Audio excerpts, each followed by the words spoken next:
Ang unos sa lawud.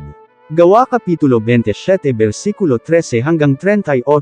Sa dihang mihinay na ang hurot sa hangin gikan sa habagatan, naghunahuna ang among mga kauban nga pwede na kaming mulawig. Busagi bira nila ang angkla og milawig kami nga namaybay sa isla sa Crete. Sa wala madugay, mihuros ang kusog nga hangin gikan sa amihanan, nga naggikan sa isla sa Crete. Sa pag-abot sa kusog nga hangin kanamo, dili na kami makaabante, busa nagpauyo na lamang kon asa kami ipadpad sa hangin. Nakapasalipod kami ug gamay sa dihang miagi kami sa habagatang dapit sa isla sa Koda. Bisan naglisod kami, nakarga pagihapon namo sa barko ang buti aron dili kini maunsa. Sa dihang nakarga na, gihigot namo kini ug hugot sa barko. Ug tungod kay nahadlok sila nga mosagyad ang barko sa kabalasan duol sa Libya, gipaubos nila ang layag ug nagpaanon.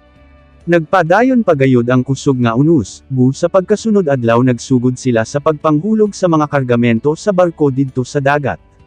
Sa sunod pagayod nga adlaw, ang mga kagamitan na mismo sa barko ang ilang gipanghulog. Sulod sa pila ka adlaw wala magpakita ang adlaw ug ang mga bituon, ug wala gayud mohinay ang unos. Sa kaulahian nawad-an na kami ug paglaom nga maluwas pa.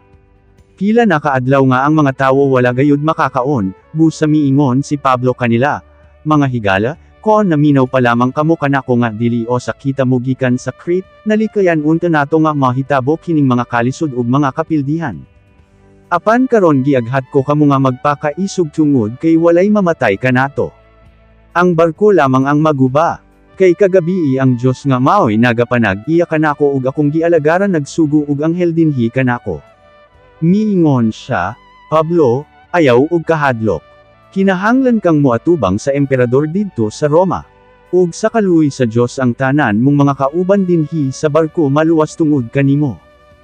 Sa mga higala, ayaw na kamo ug kahadlok, kay nagasalig ako sa Dios nga tumanon niya ang iyang gisulti kanako. Apan idagsa kita ngadto sa osa ka isla. Sa ika-14 na kagabi nga gianod kami sa bagyo sa dagat sa Mediteraneo, mga tungang gabi ina, gibanabana sa mga tripulante nga duol na kami sa baybayon. Busa gitugkad nila ang dagat ug nahibaluan nila nga mga 20 kadupa ang iyang giladmon. Wala madugay gitugkad nila pag-usab og mga 15 na lamang kadupa.